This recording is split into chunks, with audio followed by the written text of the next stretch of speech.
Здравейте на всички! Днешното видео, което съм подготвила, ще бъде малко по-информативно, малко по-така да си поговорим, по-скоро аз с вас. То ще е на тема зимните цветове. Кои цветове са най-предпочитани през зимния период? Тъй като доста въпроси ми зададохте относно какви цветове да си набавя сега. Сега започвам да си правя сама ногтите и така нататък. По принцип е хубаво да имаме от всеки цвят по един нюанс, но специално за зимните цветове много от цветовете са вече актуални, като розово, въпреки че има такива хора, които носят такива цветове, като розово, оранжево, по-неоновите цветове. Зимата преминаваме към тази по-тъмната гама и забравяме за тези летни цветове, както и есента преминаваме към тях, като цяло по-тъмните цветове.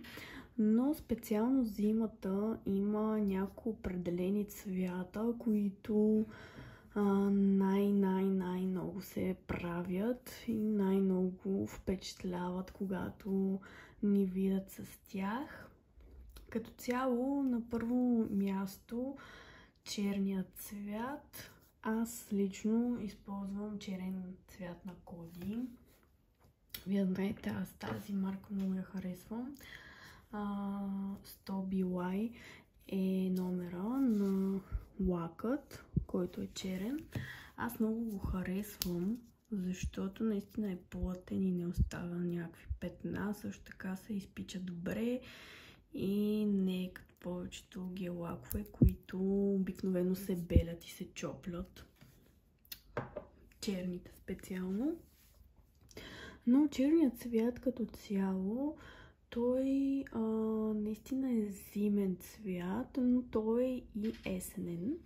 Така че не бих го определила толкова като един от най-зимните цветове, но обикновено черни маникюри се правят зимата и есента. Лятото в никакъв случай. Червеното е определено най-носения цвят през зимата.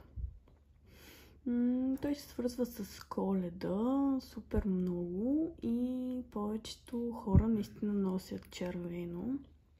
Аз специално декември месец съм правила сигурно всичките хора, които съм правила ногтите, са били с червен цвят. И основните цветове, които съм използвала наистина са ето този 9 на SMB червен. Той е много хубав. Наистина много хубаво червено. И ето този, който съм аз с него. Това е 39 ле на Коди. Много хубав цвят. Ето го. И нещо друго, което е интересно. Ето този цвят. Това е глитър на SMB, който е направен за червените нюанси. Без значение с какъв цвят червено сме, може да си сложим такъв глитър. Той става на всеки нюанс червено. Ето, примерно, виждате моят цвят и сега ще си сложа малко глитър, за да видите.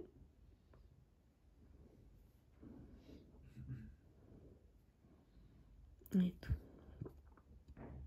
Супер много се правят такива коледни маникюри с изкрящо червено. Много е хубаво. Ето. Така. И другият вид червен цвят, които се носят, са бордо. Ето, имам тук един бордо на SMB. Много тъмно червен. Това си е чисто бордо, малина, нещо такова. Много е тъмен, но и доста е готин. За малко по-екстравагантни маникюри е перфектен.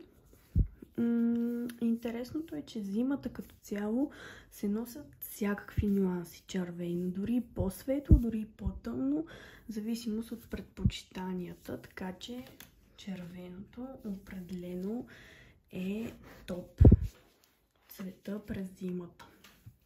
На следващо място тъмно-синьо. Наистина тъмно-синьо носят супер много хора. То се свързва обикновено с сияние, с коледно сияние. Върху него се правят такива коледни елхички, коледни снежинки, всякакви коледни, както и ако имаме това е на линокърчето. Тези, които са ето така, нали, звездички, също много се правят върху синьо.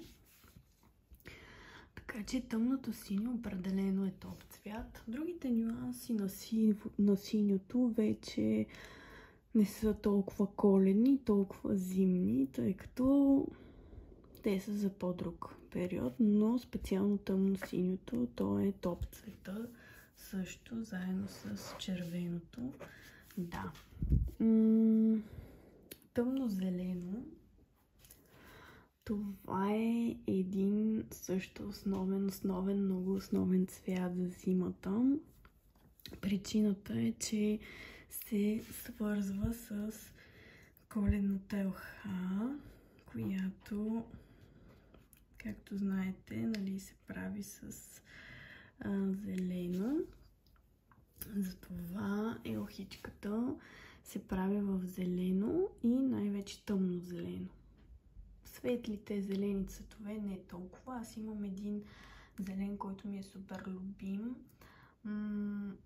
И още един на SMB, които сега в момента не са пред мен, но като цяло тъмното зелено, супер коледно, и тези зелени, които са стил войнишко или както се наричаха, така по-камуфлажно зелено. Златното също е много предпочитано зимата. То е вече, нали, малко по-такъв цвят, златно и сребърно, както съм ги посочила тук. Те заедно са подходящи супер много за зимата, защото те са по-блестящи, по-специални, по-екстравагантни цветове, които не всеки би носил. За цял маникюр със сигурност не, но на един нокът да. Или върху декорация супер много си отива, тъй като колкото е по-блестящо, толкова ни е по-коледно. Свързваме го с самите коледни светлинки, които са блещукащи, готини. Сивото и бялото, както съм посочила тук, те не са чак толкова коледни. Те съвпадат към черното. Заедно с черното са повече есенни цветове. Сиво, бяло, черно, есенни цветове, супер типични. Затова е, както вече казах, червено, тъмно синьо и тъмно зелено, златно и сребърно задължително са топ цветовете през декември. И най-вече червеното. Наистина червеното, то е наистина топ цвета. По това, което съдя, е, че хората, които им правя ногтите, зимата си умират за червено. По принцип червено се прави по всяко време на годината, и лятото, и есента, и зимата, и пролета, но специално зимата никой не пропуска да си го слага. Така. Нещо друго специално за коледните декорации. и цветове. Много често се слагат камъчета за блясък и гел бои, които са златно, сребърно, галакси и така нататък. Като цяло блестукащи неща, всичко блестящо и също акрилната пудра, бяла акрилна пудра, супер много за коледни декорации. И може би това е. Би ми било интересно да чуя вие какъв коледен маникюр сте си правили през декември, дали изобщо сте си направили коледен маникюр или просто не сте по тенденциите и искате нещо различно. Интересно ми е да чуя вашето мнение. Вие кой цвят предпочитате? Всички ли обичаме червеното през декември или не толкова? Благодаря ви, че гледахте това видео. Ще се радвам да напишете какъв коледен маникюр сте си направили и коя коледна декорация ви е любима. Довиждане!